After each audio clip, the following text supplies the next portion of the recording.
Thanks for joining me, Gareth. Appreciate your time. Coming all the way from sunny Cardiff. Is it sunny? Do you know what? It's not. It's been overcast today, actually. It's been overcast the last couple of days, but I'm hoping it'll break through soon. Yeah, we've been quite lucky, haven't we? Yeah, it's been a good run this summer, actually, compared to kind of last summer. Yeah, we've been very, very lucky. So speaking of summer, what season of business are you in right now? Like, how would you articulate your business in terms of seasonality? Where are you sitting? Yeah, I guess probably this period is usually a little bit quieter around the kind of like the summer period, but I usually use it to kind of gather my thoughts and my plans really to kind of hit it hard now for the last quarter, really. Well, a little bit longer, September, October, November, December, because a lot of our clients are kind of away. We are away. Like August is probably our quietest month, but I spend most of the time trying to kind of build a bit of a plan of where we're going to take the last kind of quarter of the year, and then how then we're going to knock it into 2026. And we got some big plans of kind of growing the business. So I'd say we're kind of in a planning phase really now in kind of at the moment. But I like to do that in kind of cycles throughout the year, just kind of make we've always got effectively a 1 month, a 3 month, 12 month and a 5 year kind of plan. And I'm always kind of scaling that kind of every probably quarter. I'm going into it and saying, actually, what should we be changing on this? Because you know what it's like in the world of business, things evolve, things change, like with AI coming in, it's just changing the whole way we're doing business at the minute. So that changes, I think, the way I've got to look at growth and how I'm going to grow the business and how I'm going to serve my clients best. Planning's a real theme for your business, though, isn't it? Because it's not just your planning; you actually advise a lot of planning. So it'd be good to actually just to sort of like touch base with what it is, Gareth, you do, and what your business does, and how you help individuals. Yeah, okay. So I run down here in Cardiff a financial planning business, but it's actually quite a strange one. Most of my clients are not actually in Cardiff or South Wales. They're actually further afield. I've got a lot of clients in London, Manchester, Birmingham, all around the kind of UK. And what we do, what I'd say predominantly we do, like as an industry, we kind of help clients plan for their future, build wealth, protect their wealth, and make a bit of a plan for retirement. And historically in my industry, most people have clients who are in their kind of 60s plus, who are in retirement, kind of need a bit of a plan of how they're going to spend their money and be tax efficient with it. But ever since I kind of changed my kind of process within the business and the way we kind of market our business to being very social media driven, we've picked up a lot of younger business owner clients. So I'd say probably a good 80% of clients that come to us now are business owners in a growth phase of their business or looking to exit a business. So we help them then put a plan in place, not just for kind of around the things they should do in their business to be tax efficient, but also how to kind of plan for themselves and their family for the future. I had a client in yesterday who's looking to exit in the next 5 years. So we're in the early phases of that now and making a plan for actually what's he going to do after exiting. Because he's 52 now, he's going to exit when he's 57. Still got a long time ahead. So not only do we look after the finance side, but I like to work with my clients and say, well, actually, what's after business going to look like? Because if it's been your life, you need to have a plan in place for actually what activities you're going to do afterwards, because it becomes a very lonely place when you've lost that kind of baby that you've built for years and years and sold it. It becomes a very lonely place. And I think if you don't have a plan, that can actually have a really negative impact on you. So for us, so we run a financial planning business, which is predominantly now really kind of focused on business owners and helping them grow. And for me, that's the real fun stuff. I love working business. I've been a business owner for nearly 2 decades. Do you know what I mean? So I love it. I've been deep in it. So I understand where they've been. I understand the pains they're going through and the things they should have done, the things I should have done when I was early in business, which I didn't do. And if I can impart my knowledge and my experience and my skills now to get them set up, that's great. Do you know what I mean? Amazing. I think this conversation is so important right now, actually, because I think we're going through a period of fiscal sort of turbulence, I would say, within the country, and policies coming in and out. A lot of divisiveness actually around wealth and around prosperity and being able to be prosperous and, you know, success. And, you know, there's some characters out there that are sort of opposing that, and, you know, everything should be, you know, shared, and, you know, there's a real sort of discourse around wealth at the moment. And I think it's like, just to kind of step on that, like, you're right. There's a huge negativity around kind of wealth and business owners, but I think what we got to step back and think is, you know, people like ourselves who've built a business, we've taken all the risks. Do you know what I mean?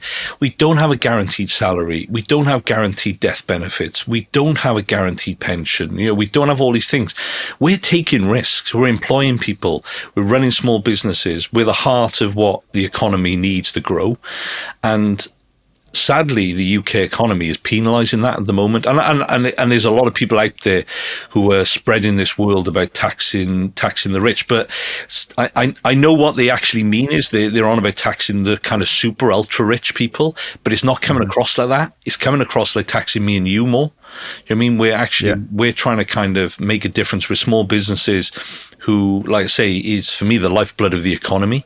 You know, we are employing people. You know, we employ people here, and there is this huge negativity around business. Where you go to the likes of America, where it's very positive around business. Do you know what I mean? And business growth, and I think we have to change that mindset, because we want to encourage more people to be entrepreneurs, but we're not in the UK. We're actually pushing them away. It definitely feels like that, doesn't it?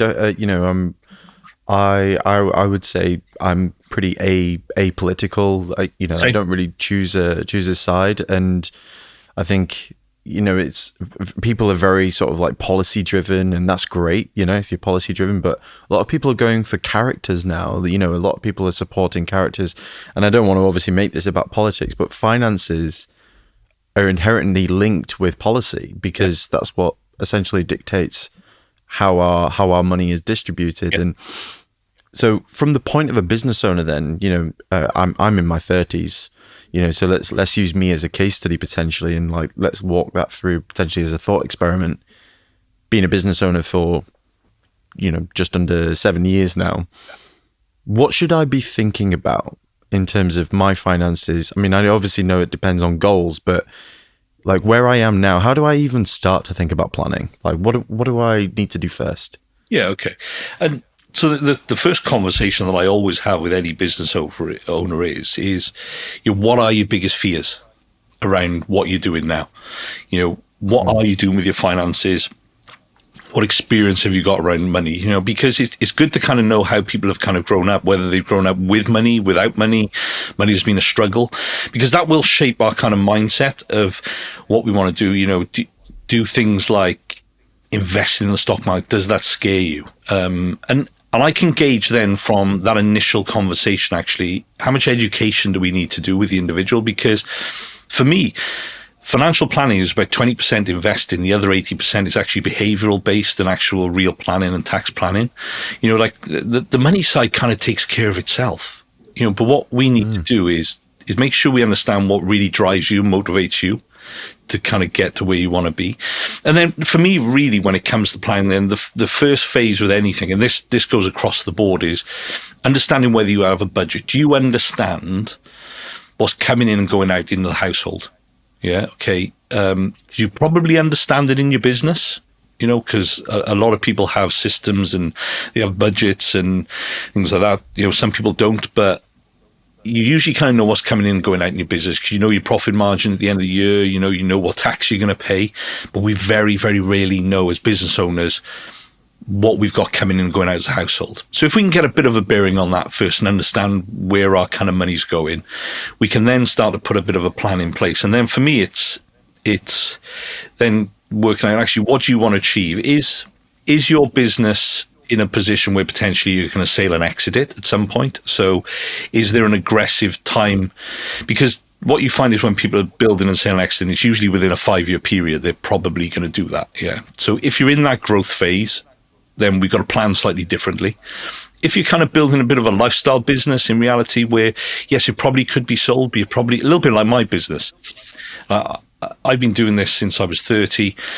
I'm probably going to be doing it till I'm 65, because I love what I do. So that's 35-year business.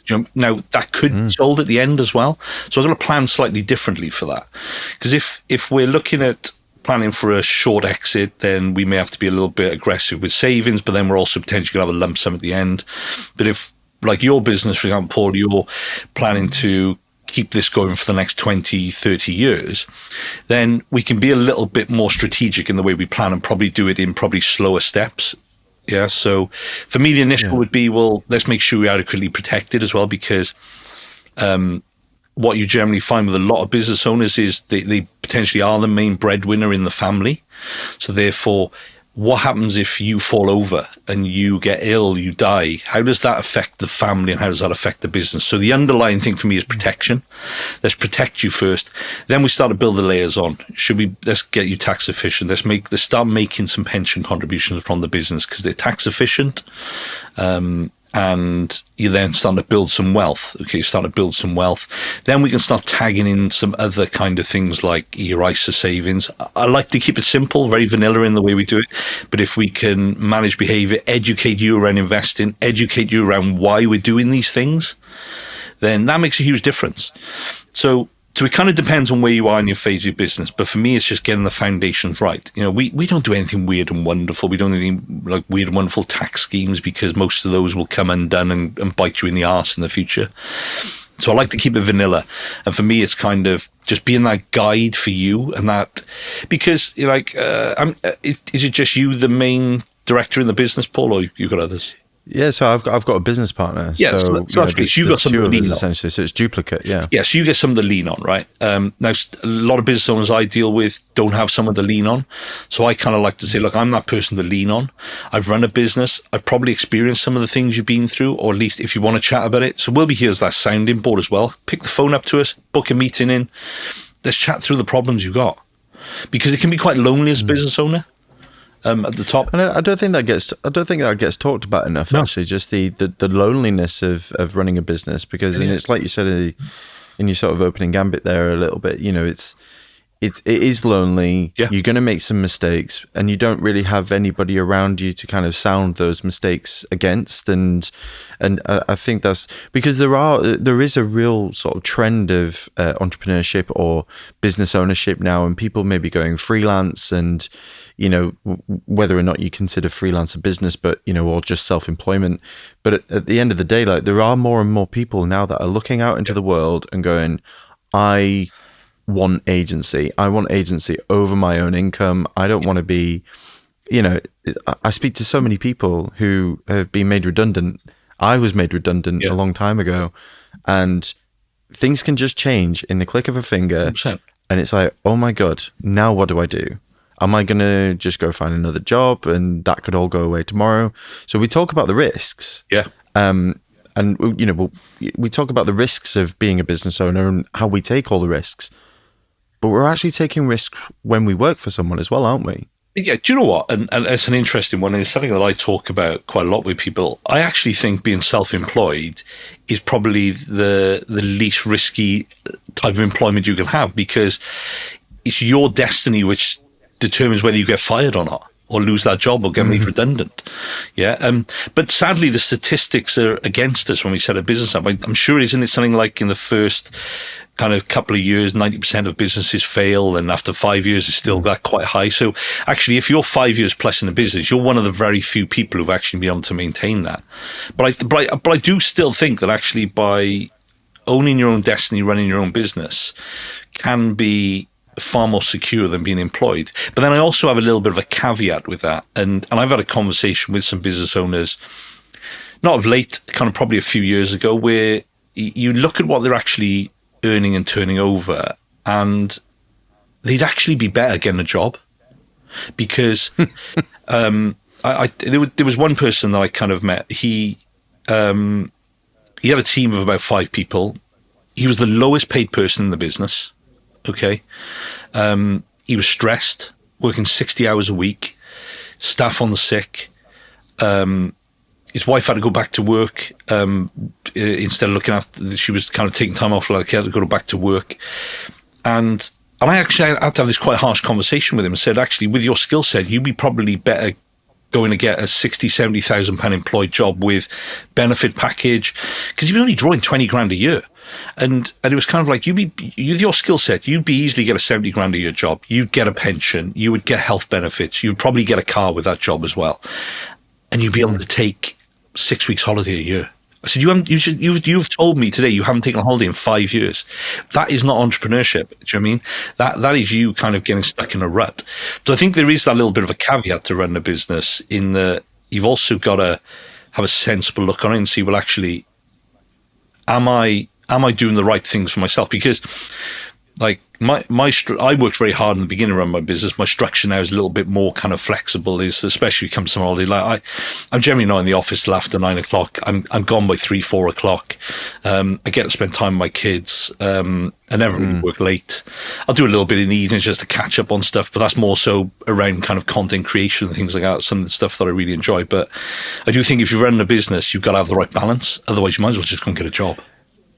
Yeah, 100%. And I totally concur with that kind of sort of line of thought, really. You know, I've spoken to people who have had businesses and then gone back into employment. And I even thought, actually, going and having a job, but then building your own business and then using that experience, all those skills that you've built and learned and earned through building a business are invaluable to other businesses.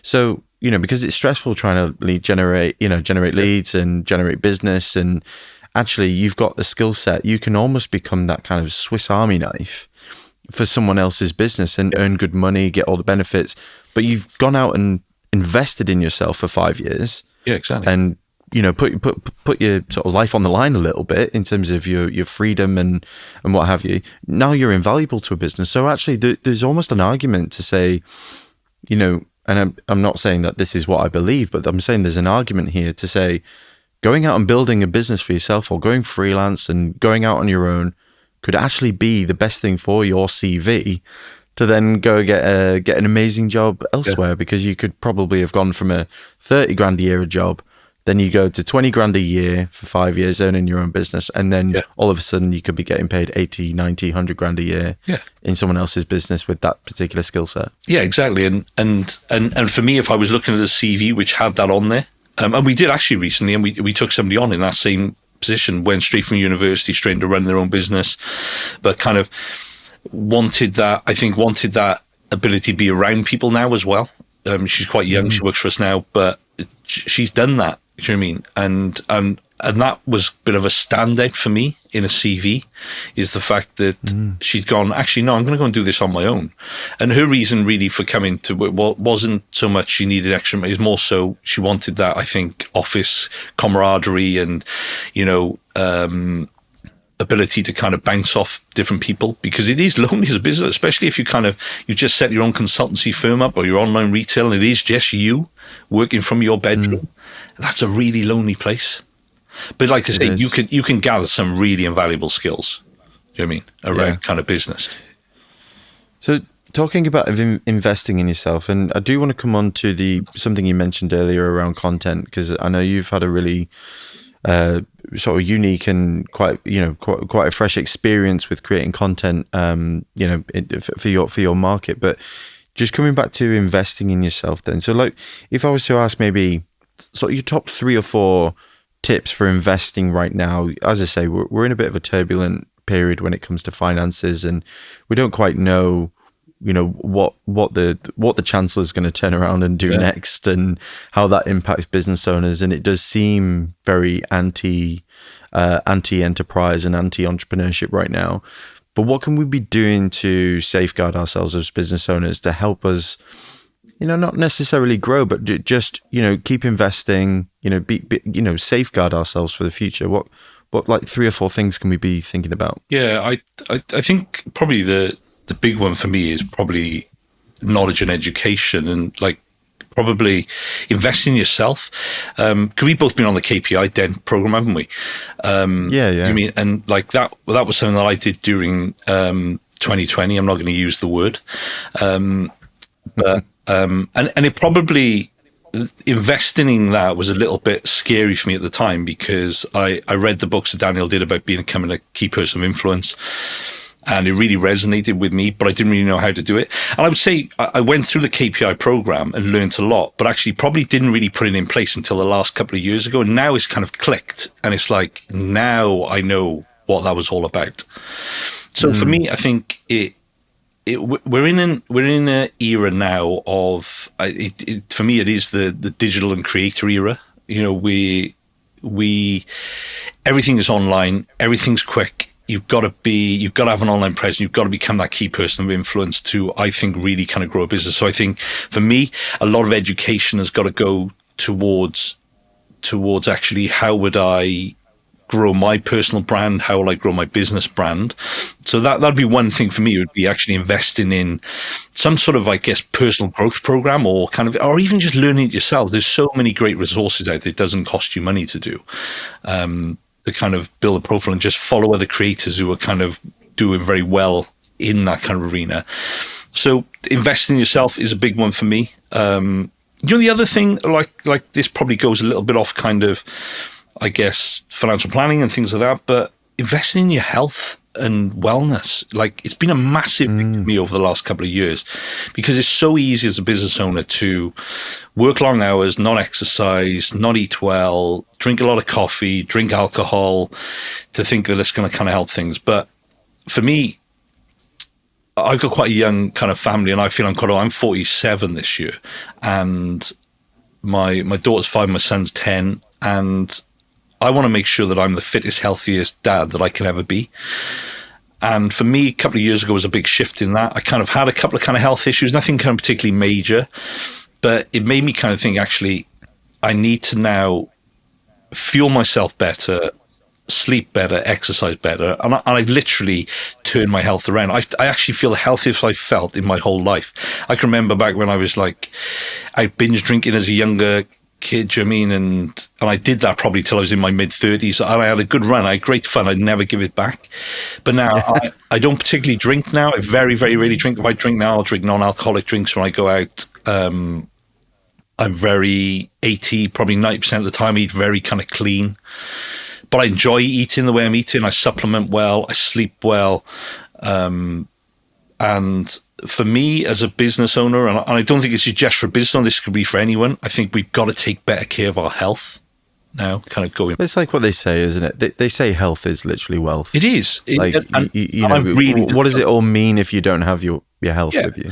Because, you know, we are getting a little bit like America. We are becoming very sedentary. Our diet is really poor because everything is fast fashion, fast food. You know, you can order all your food via Deliveroo and takeaways. Yes, I still treat myself takeaways. Yes, we go out to eat and things like that. But I'm very conscious of what I'm putting into my body for probably 80-90% of the week. And I don't think you can be fully strict with that way but I think you've got to start taking care of your health. And then that comes on to kind of making sure you kind of take care of your mental health then as well on the side of that. You know, having that space away from business, having that ability to vent about business and open up to other people and kind of be able to decompress a little bit from business, because it's a stressful place, because it is all on you to constantly be lead generating, constantly keep clients happy, constantly keep the wheels in motion. So I'd probably say for me, it is the kind of the 3 pillars for me is education, health, and then mental health. And I think if you can get all those things right, or at least heading in the right direction, you'll be a totally different person to where you kind of were. And that's not just for business owners. I think that can work for everyone. Like, you can probably say social media, you probably, as someone who's not using it for business, just needs to scale back on the use of it, because it for me, I don't consume social media. I create. I'm not a consumer, and I never really have been. So I'm not someone who will find doom scrolling. If I am doom scrolling, I'm doom scrolling because I'm educating myself about what other creators are doing, which I can be using. But I'm not there scrolling through social media. I'm just using it purely to content create. So that'd probably be probably 3 pillars for me. Really, would kind of be that. I think they're really important, and I think they're intrinsically linked, aren't they, to finances? And you know, if your mental health isn't or your mental fitness isn't up to where it should be, then you're not going to be thinking around the right behaviors to invest in yourself properly and you know, and create a safeguarded future for you. And, you know, I agree with all of those things. And I think they're almost out of the box things, actually, that we don't generally think about. We think about pounds and pence. We think about what's going in, what's coming out, where can I store and park money and all that kind of stuff. And How can all I create those more things, wealth? I think the money side of it and the success in business will just follow. I think if you can get these little kind of nuggets right at the beginning, everything else just comes a lot easier, because you become more passionate about what you're doing. You know, you're more driven, which then leads to you being better in business, into growing your business. And then you can look at the financial side of things and getting your finances in order. I'd probably say maybe the fourth one really for me would be getting a handle on your budget and money out of those kind of three things I said, would be effectively get understanding of money and kind of be open to understanding about your money and not avoid it and bury your head in the sand. Because I think as a British culture, we don't like to talk about money. It's not a thing we like to talk about. You know, we don't like to talk about success, and we certainly don't like to talk about money. So I think, there's probably that. I'd probably tag that one in as well. Yeah. You're definitely right about the culture of not talking about money and success. Like, we don't want to be seen as bragging. We're quite conservative. Yeah. I'd say humble and modest. It usually is a culture. But so your business has got just a little bit of a segue from there. But your business has grown sort of exponentially through the use of social media, and you know, you've become quite sort of prominent and quite prolific online, and I've seen that, and you know, probably a little bit of why we're talking today. And I'd love to know a little bit more about that, because like you said, you're 47. You know, you're not the typical influencer we all sort of imagine when we say that. So the digital creation side of things, talk to us a little bit about that. Firstly, what spurred you to even start doing that? Because there'll be a lot of people in your position that go, I cannot be bloody bothered to do it. I get that. I probably fear being rejected. I don't really want to put myself out there. But from your experience, what even made you get started in the first place? Yeah, so I've always had a bit of a love-hate relationship with social media. Like I say, I've never really been a consumer, but I've always been, I guess, amazed by what some of these creators have done, and they've built audiences, they've built communities around it. And, you know, probably really, I don't really ever come across someone called Grace Beverly. So she's built a brand, Tala, and, but she started off with a brand called Grace Fit, where she was just doing fitness plans. She probably epitomized the OG of kind of building social media brands. And I kind of followed her because I ran a fitness clothing brand on the side of running my financial planning business, which we exited back in 2020. But social media, I didn't really get the grasp on social media then of how it kind of worked, but I looked at the likes of Gymshark, how they were growing using influencers, and they were probably the first in the real influencer marketing kind of space. So around about kind of, I guess, 2020, I went on the KPI program, and that was all about kind of, you know, building a brand around you as an individual who runs the business, and people will just kind of queue up and come to you. And then I started listening to a bit of Gary Vee, which was talking about being omnipresent and being everywhere. So I went really hard 2020 onwards. We built a podcast. We did 250 episodes of a podcast. I think I did about 200 episodes of a YouTube channel. I had an Instagram, I had Twitter, I had Facebook, I had TikTok, I had, you name the channel, I tried to be omnipresent. And in about, I would say, 2022, I literally burnt myself out. So 2 years in, I burnt myself out. I tried to be everywhere. We weren't really generating much leads. And to be honest, what we were generating was probably more so people who already knew me anyway. So I didn't get the social media game right. I tried to go too hard, too fast, and just didn't really understand the algorithms or how it worked and really understand the culture behind building it. So I stopped. I gave up. I would say, I'm not doing it. Went totally off social media. We stopped the podcast. We had a little go at trying to do the odd episode and stuff like that. And then I got into 2023, and I was like, I really need to learn about how this is going to work. So I spoke to one of my clients who specializes in growing social media for personal trainers. And he's been in the content creation game since he was young. He would be an OG of content creation, really. And I said, do you think we could do this for a service-based industry? And he was like, yeah, of course. He was like, but you need to just go one channel. You just need to go hard at that one channel for 12 months. So I was like, you tell me what to do. I'll pay you. You tell me what to do, and I will just do it. And one thing about me is if I get my head into something, I will do exactly what I've got to do. So 2023, I started a brand new channel. It was around about October, November 2023, a brand new Instagram channel from scratch. And he said, you won't see any gains for 6 months, but you've got to go hard at this. So I posted twice a day. Every single post I did, I learned from the analytics, learned from it. I just went one channel, went hard. And move forward now to 2025. I'm at about across Instagram and Facebook. I'm at about 100,000 followers. And the only reason Facebook kind of grew on the latter part was because it was cross-posting from Instagram, so he was doing it himself. But I built Instagram to we're at about 65,000 followers now on Instagram, really engaged followers, giving pure education content around money, around kind of business. It's very kind of broad in the way I kind of talk about money. It's the very basics, the stuff we never got taught at school about money. I've probably spoke to about 1,200 people. I do these 15-minute free calls to kind of help people, and for me, kind of work out what the nation needs, what they're worried about money, so I can kind of build it. Actually, how can I serve these people?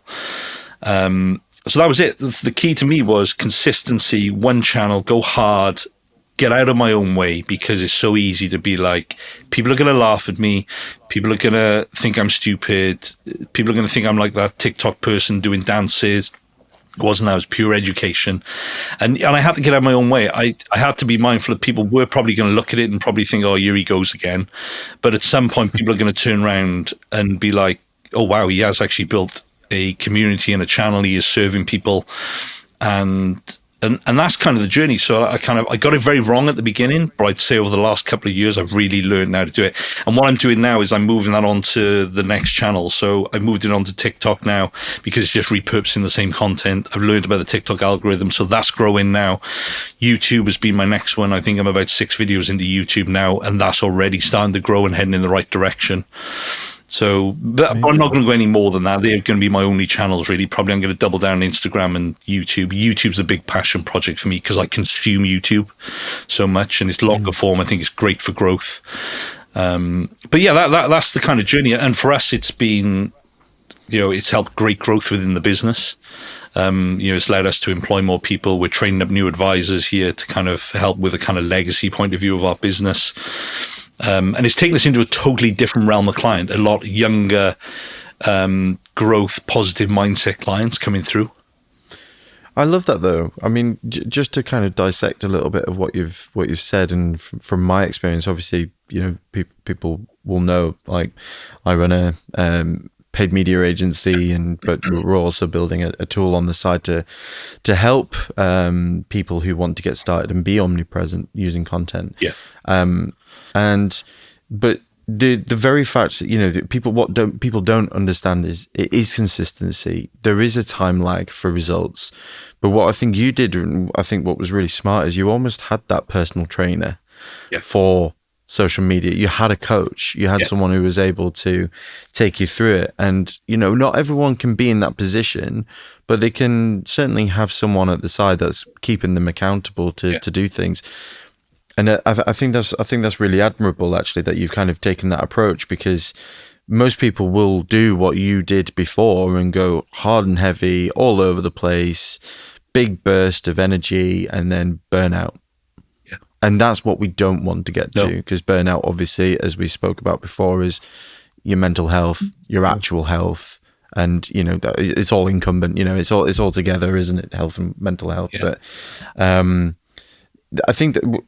The growth to 65,000 followers, though, just on Instagram itself, and 100,000 across both channels, like that is the result, isn't it? That is the actual result of that hard work and consistency. But from what I'm hearing, there is what you actually did in terms of the basic information, and this is what we would call in marketing like the top of funnel content. Yeah. So do you find that the engagement is great at the top, but the level of buyer intent, people actually purchasing, whether it be courses or paid consultation, or even paying to start working with you, do you find that was less and less through that content, or was that just a really nice gateway into? the world of Gareth? Do you know what? It's probably stuff we're still feeling our way through at the moment, because it's all very kind of new, because we've run a traditional financial planning business where we're kind of limited on how many clients we can look after, just because of resources and time and regulation and things like that. And there's so many people want help out there. And I think for me, then it's allowed me to develop we developed a mentorship, which we're trialing at the moment, and some kind of course things, which is all about purely education. It's not advice, education around money, teaching people the skills around money that the schools never taught them. So imparting my knowledge. And we're starting to get a little bit of pace with that now, because, speaking to people just don't really know what to do, how to budget, how to invest for the future. And we are saving too much money in cash. Do you know what I mean? And actually not enough people are saving, because I think the statistics say 34% of people have less than £1,000 in savings. And actually, I think it's like 65% of people couldn't really get through the month if their income didn't hit the bank. So, we need to change that mindset in the UK. We need to be far more on our money. And yes, fiscal drag hasn't helped. Cost of living's gone up, but our wages have not kept pace with it. If you kind of look back in the 60s, the equivalent to buy the average house was about 3 times income. If we look at it now in the current day, it's about 8.5 times average income to buy the average priced house. Okay, so house prices have flown, but income hasn't kept pace. And I'd probably say actually London skews that average figure a little bit as well with all of it. If I think if you take London out of it, it's probably a little bit worse. But and I guess for me, we get a lot of people through the funnel in reality, but I'm still kind of learning what the output is. We've helped a lot of people with pure financial planning. That's why we now developed these kind of mentorships, which is just that lower cost entry barrier, because to have full financial planning service, you really do need to have wealth.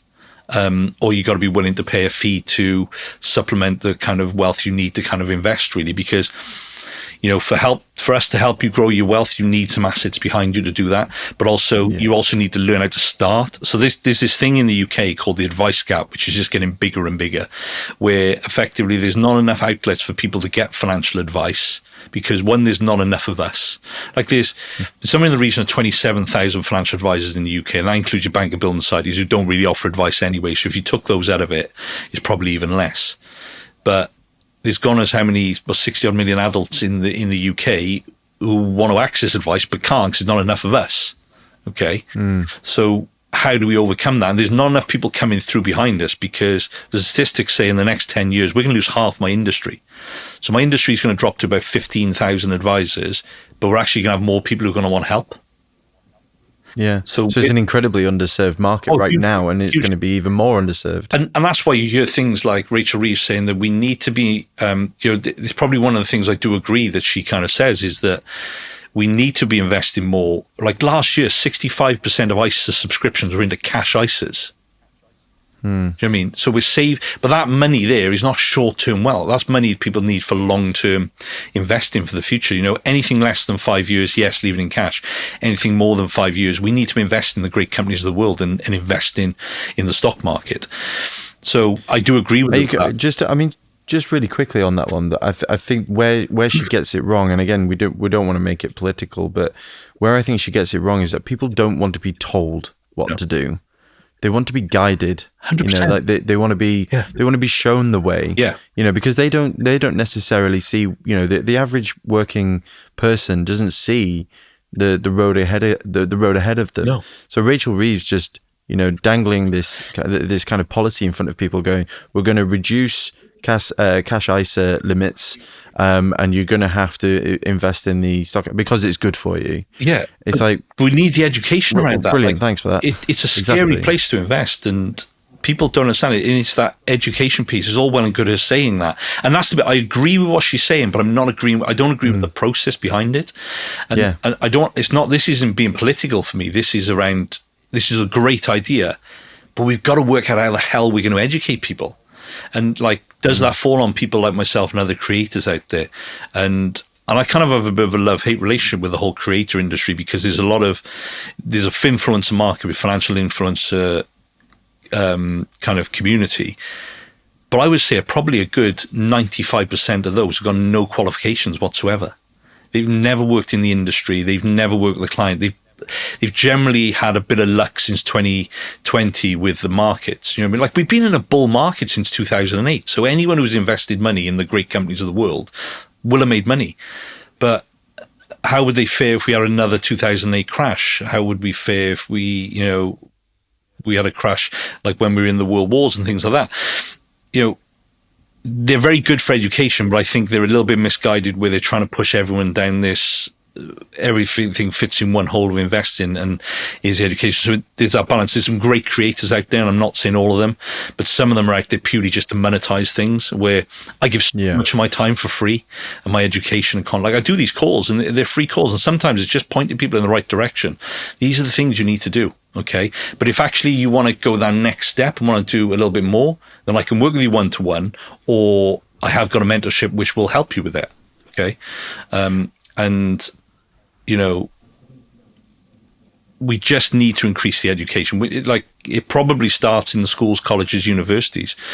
You know, we need to somehow change that whole system to give some sort of education, because, you know, when did you use Pythagoras' theorem? Do you know what I mean? When have you used algebra since you've? I'd actually love to know the statistics of people who leave school and use any of their maths qualifications.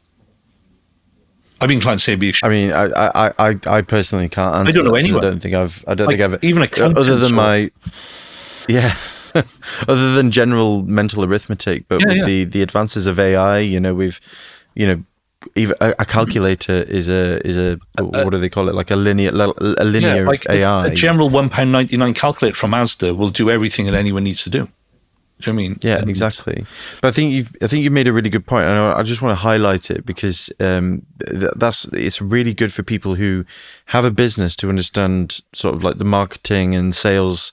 The sales and marketing approach is that what you're doing there, which I think is really good, and we would love to understand the ecosystem as well around it. But you're creating all this great content, which is free.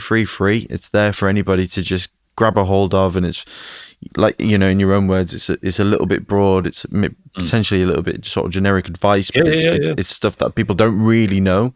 Like, if you don't know, you don't know, and you're there, you're putting it out there. But then you're offering 15 minutes for free. You know, like those brief calls, that's free time. But what they're having with you is they're having time with you. So they've had probably, you know, God knows how many hours on social media of your time. They've probably already spent maybe around, I don't know, like 4 or 5 hours with you in terms of your content. And now they're with you in person. That's really valuable. It might only be 15 minutes from your point of view, but they've probably spent quite a lot of time with you. So then when they come to that call, they feel like they know you. They've potentially built a little bit of a parasocial relationship with you, and now they're probably more warm to work with you. So I think in terms of the sales and marketing approach, I think probably more people need to kind of understand why that's important, because, you know, they think content is there for people to, you know, just consume, but actually there's a purpose behind it. It's like, I want you to work with me, but I also want you to get value out of what I'm saying. But the only way that you can work with me is if you find what I'm saying valuable. Yeah.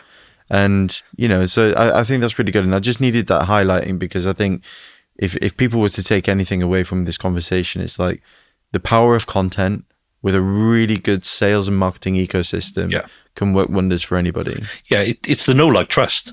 I mean, and social media can. It's interesting, actually. People come on the call with me, and I get this feeling they just bought in straight away to what I'm kind of saying. And nothing's a hard sell. It's a very open conversations. What do you need help with? How can I help? And if I think I can help, I'll usually knock them onto a slightly longer call, about half an hour. I got a few of those today, where we'll go into it a little bit more detail. If I can impart some knowledge to them and kind of go away and say, look, I've got this free community. It's got something like 700 members in it. There's loads of free resources in there, downloads, even things down to like how to find out what your state pension is going to be, how to find all pensions, how to find out if you can get child benefit. I've done loads of videos. There's a bank of videos in there, 100 odd videos that I'm adding to all the time, totally free. There's free calculators in there, totally free on the school platform. And that's my kind of giveaway. And then if nothing helps them there, if they want to then come and speak to me and I can kind of help them, I'll knock them onto a half-hour call and we'll go into a little bit more detail around kind of their personal circumstances and actually what this means to them by taking this step. Because a lot of the people coming on these calls, this is a big step for them. They're saying, I need to take control of my money and my finances for the future. And I think that's brilliant. And if that's what me posting on social media has done, I've done my job. If I can just help one person, I've done my job. But I'm hoping I can help thousands of people. And if I can find a way of being a help people on a mass scale, that'll be great. If I can get that education to them, that's great. Like, and that's what I enjoy about doing it. And that's why I kind of did it. Do you know what I mean? This wasn't a thing to become famous, and that's just a byproduct, I guess, of what I'm kind of doing. The amount of people who come up to me, and I've had people abroad come up to me and say, "Oh, I follow your channel," and I always tell this story. I was at a rooftop hotel pool, not bar. I was with my daughter and my wife. We were away, and I went up to the towels down the bed, and there was this hen party from Manchester there. And as I was putting the towels down, I could hear them talking. Is that a guy off Instagram? And I'm thinking, this can't be me, honestly.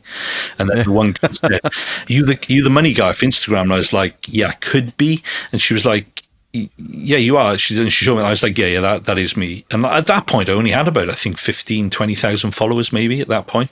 She's like, oh my God. She said, you did this video about the fact that you can claim child benefit for more than one child. She said, I had 3 kids. I had a back payment from HMRC of God knows how many thousands from you. And that was from your content. One of the other girls, I had exactly the same. She was like, I saw that content.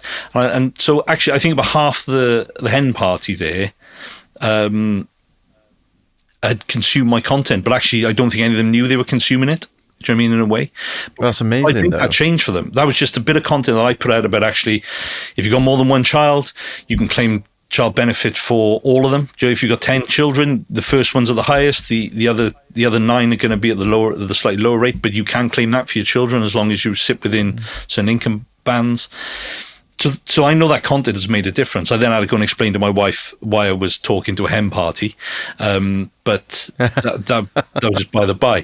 But yeah, and I've had lots of occasions like that, and that's a bit of the byproduct of people that know, like, and trust. Is actually people will come up to you and say, "Great content." Don't get me wrong, I get a lot of trolling as well. I'd hate to think what some of these celebrities get based on what I get. Trolling wise, and some of it's quite nasty, and some of them absolutely bizarre. I know we're kind of digressing here slightly, but some guy put quite horrible, I'm not going to say what it was, the direct message that he sent to me, sent it from his photography studio for kids.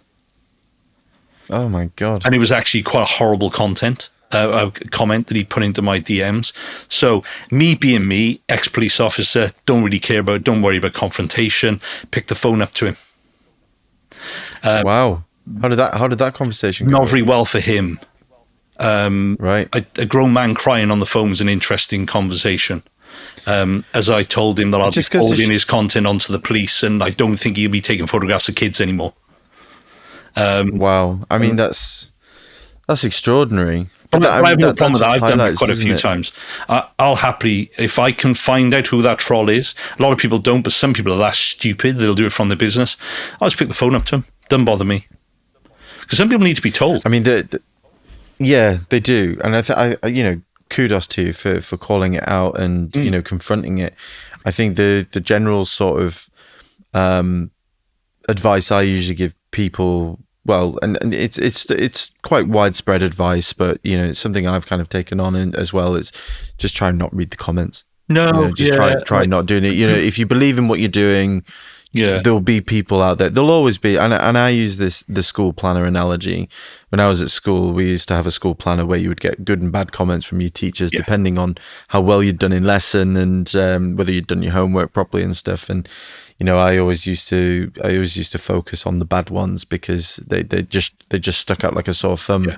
There might be 9 or 10 good comments from the week, but I had a bad one, and actually that kind of skewed my approach to schoolwork and school life, and it's not very good. So in terms of content as well, and if you are putting yourself out there, know that you are taking a risk. Yeah. But at the same time, which you are yourself, but you're getting fantastic benefits.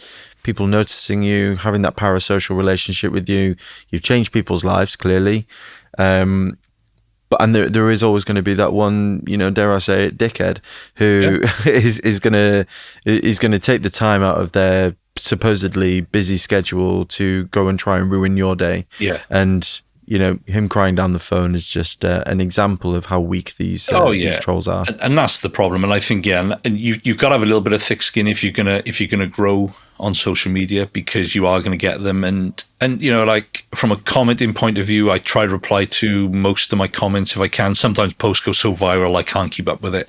And it's when posts go a little bit viral is when you will get the trolls, because that's when they're going outside your ecosystem and they go into a wider market.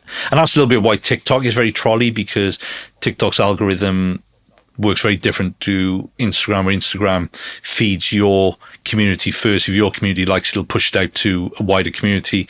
TikTok goes the other way. It goes out to the wider community, then comes back. So you generally find it, like, that's what I'm finding on TikTok now. I get trolled to hell on there, and I've only just broken 2,000 followers from a standing start, but I reckon I can grow that I've worked that one out. I know I can grow that one for education point of view. But it's like the financial advice you give out, though. It's like, you've got the behaviors in place for consistency and growth, and taking the time to reflect on the analytics to be able to learn and iterate. So you'll take those behaviors into the TikTok world, and no doubt you'll have that too. And that's what I realized is followers. Like, social media isn't rocket science. Do you know what I mean? But there is a science behind it. I guess that's my kind of caveat. It's not like you don't have to be a brain surgeon, but you've got to understand the basics and understand your audience. And I think one of the big things I'll say for me was learning to step away from being a financial planner and trying to tell people online what I think they should hear. No, serve what they want to hear. Like, find out what your audience wants. Do you know what I mean? There's the website Answer the Public, which effectively you can use to kind of find out what the public kind of needs. But I've kind of done that just by surveying I used to do a regular once a week, ask me anything, and then I'd answer it. I talk on the stories and answer it. But really my real reason for that was trying to work out actually what content my audience want. And the same things were coming up again and again and again. And all those things then have allowed me to kind of start building out a YouTube channel, looking at what is people want to be served longer form, looking at what other creators are doing and building my content around that. So there is a methodology to social media for me, but it can serve you really well. But you don't have to be on every channel. Do you know what I mean? You can be like, I think for me, it's like go and find out where your audience is and what channel they're on. Do you know what I mean? And start there. Do you know what I mean? But some are harder than others. Do you know what I mean? Like the algorithm around YouTube requires a lot of work, and one thing I've realized is that by creating long form content is a lot harder than creating short form content. I've posted twice a day consistently for whatever it is, 18 months. I haven't missed, we're nearly 2 years in now, and I've posted twice a day consistently. And I could probably scale it back, but I find creating content for it actually quite easy. I'm changing my content up and doing a lot more talking head stuff now, which is probably a minute and a half long videos of me basically talking about different topics, and I'm quite enjoying that now. Nice. But like YouTube for me is a bigger beast, and it's a steep learning curve. It's interesting, the YouTube one, because I was with a friend last night who he does a lot of work with businesses for YouTube, but not just YouTube, but YouTube at the end of the day is a search engine. 100%. People go there to solve a problem. It's the biggest search engine now, I think.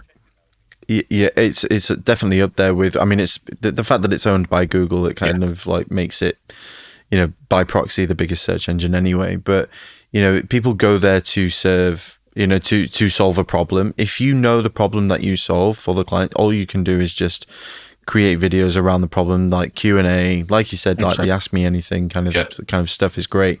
And I like the sort of Marcus Sheridan approach as well, of they ask you answer type thing. And if you know what your audience are querying, you don't need.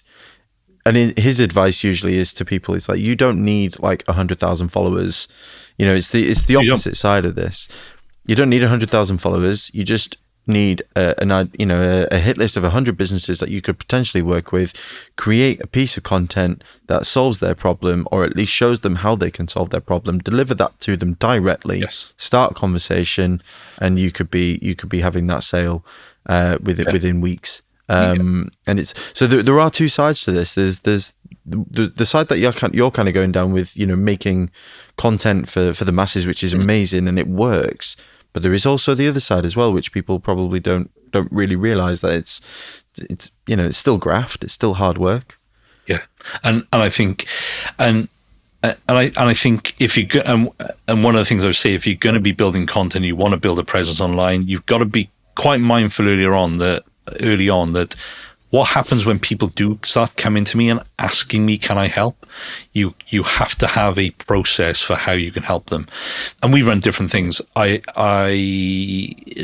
year I ran for, I want to say 40 weeks of weekly webinar around money. And I turned up every single week and I did a 30-minute web workshop live. You know, brilliant. The same content, probably a little bit like Daniel Priestley did with his KPI Dent one. It was just a repetitive thing. And I think that was a little bit I learned from kind of Dent, is that you just serve the same message, just keep getting it out there on a weekly, and people just come. And I would have anywhere between probably 2 and 40 people would turn up to a webinar every week. I mean, and that allowed me to learn, actually, that was really good for us. And it's probably something we're going to bring back. We're going to run probably a series of webinars around different topics. But like for me, it's kind of, I'm still very much, I would say, in the learning phase of what the audience wants, what we can provide as a business, how we can do it as slick and as slim as possible. Because we run our business really slim. So everything I do is based on automation, but I still want to turn up to speak to people, to learn from them. And I guess at some point the team will probably jump in and do a few more kind of initial calls, but they do in the latter part. So if they come on to be financial planning clients, Shane and Claire will take over the phase of dealing with the clients to gather all the information. Then I'll turn up at the end then to effectively do the financial planning side of it with them. And we have quite a slick process in that, but I kind of want to slicken that up, and I want to get other guys involved in probably some of these calls within the office to try and help people so that we can do it a little bit more on scale in what we're doing, because so many people want help out there. Yeah.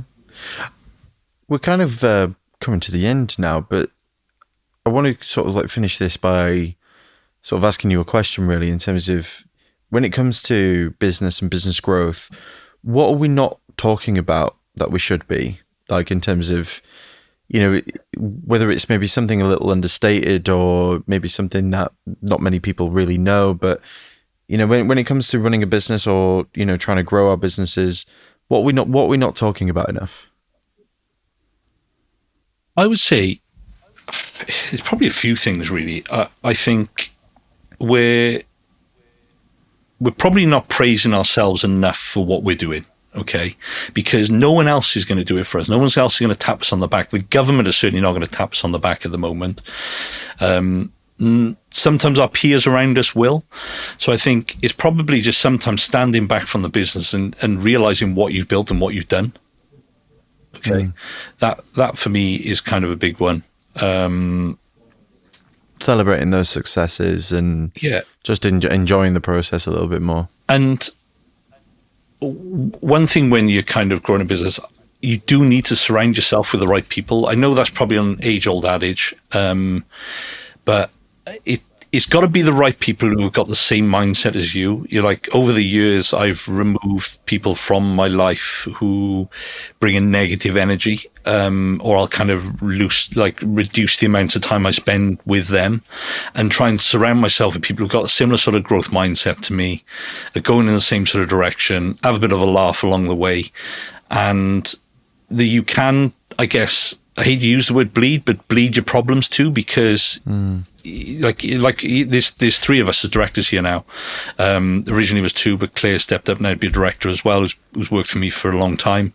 And we have that ability. Like we do twice a month, we do a meeting out of the office where we discuss any issues in the business, any sticking points, what do we need to change, and constantly kind of evolving. And I think what we can't do as business owners is we can't just stand still, and this isn't just because of the rise of AI and content and things like that, is that we've always got to be learning. I always kind of say, as soon as you think you've learned everything about business, you need to retire, because you never stop learning. You never stop learning, and you need to keep learning, keep educating yourself. Like I surround myself, because I want to do more kind of YouTube content. I've been asked to speak on stage a few times, which I'm probably not going to do until next year. So I've got myself a speaking coach, because I need to know how to speak properly. Like we all know how to speak, but how do you deliver a message that has impact and lasts on people? I don't want to be that person who stands on stage who, as soon as you start talking, the mobile phone is out and they're scrolling through TikTok. Yeah, because you've lost your audience. I want that ability to, if I'm taking my time to speak on stage and share my message, I want to have impact. I want to deliver impact. And I know not everyone's going to listen, but I want the majority of the audience to be able to listen. So I think for me, as a business owner, I think you need to really, really invest in yourself. Surround yourself with the right people, invest in yourself. And one day I will add up how much I've spent on coaching, mentorships, some of them good, some of them bad. Some people are charlatans. I've wasted money, but I've also spent some money on some really good things, which have taught me a lot. And that's probably one of the things you've got to be careful of as a business owner. There are a lot of charlatans out there. There's a lot of people who've actually never walked the walk or talked the talk. And that is a little bit of the danger with social media as well, is that the know, like, and trust comes through, but you can know, like, and trust someone you shouldn't be know, like, and trusting. Well, this is kind of my sort of thought pattern at the moment. I'm kind of like working around a concept at the moment, which is called the performance code. And for me, the sort of underlying theme of that is like, for someone to know, like, and trust you, it's just not enough anymore. With the rise of AI and things, like what is the advantage that we have as humans? And it's the ability to get people to believe in us. Yeah. Like, it's that belief. So I think know, like, and trust is great, but we need to know, like, and trust, but also believe that we can be with this person, or we can work with this person, or this person is worth listening to. So I think we are, unfortunately, in an age where we do need to go a little bit further, and it will filter out those charlatans, like you say. But, I think it will. I totally agree. I think it will filter them out, and I think people are getting a little bit more wise to it. And for me, that's why I always try and harp back to the fact I have been doing this for nearly 2 decades. I'm not the finished product. I never will be the finished product. I'm always learning. I'm always trying to learn new things that can help me, help my clients, help my business, help me grow as an individual. And it means then I can't just rest on the fact that, like, I've learned a lot of things. Like, in my industry, I have the highest qualifications. I'm a chartered fellow. There are no more qualifications above me unless I went and did a master's, but that's not really relevant to what I do anyway. But I'm still learning. I'm still going on courses. I met up with another advisor the other day who's very big on trust planning and stuff like that, which I'm not that brilliant on, to learn from him. I spend a morning with him learning about that. Do you know what I mean? And sharing knowledge. And I'm going on a kind of another few courses now in the next couple of months, which are going to help me kind of hone some other skills. But I like it. I got this thirst for knowledge. I'm not a big book reader. I listen to books and things like that, or listen to podcasts. I watch a lot of YouTube. I'm not very good at consuming paper kind of knowledge in a way. Yeah. I'm more of a doer than kind of learning that way. But I just love it, and I think as a business owner, if you want to keep growing and you want to stay ahead of the game, you've just got to keep learning. And you are going to fail. You're going to fail more times than you actually succeed running business. And you're going to cock up. You're going to lose money more times than you succeed. But that's all about growth. That's what growth's all about. Love it. Gareth, where can people find you if they want to start consuming some of your content and getting Probably value from you? The biggest place is Instagram. It's just Gareth Shears Coach. You'll find me on there. Big orange banner around my head on the picture. YouTube, same. Most of my channels are Gareth Shears Coach. You'll find me on YouTube exactly the same, but Instagram's the place you'll kind of find me where most of my content is, and that'll direct you to anywhere else, really. Fantastic. Hey, thanks for your time today. Mate. Really appreciate it. Been great chat. Super interesting conversation. Really, really good. Thanks buddy. Thanks, mate.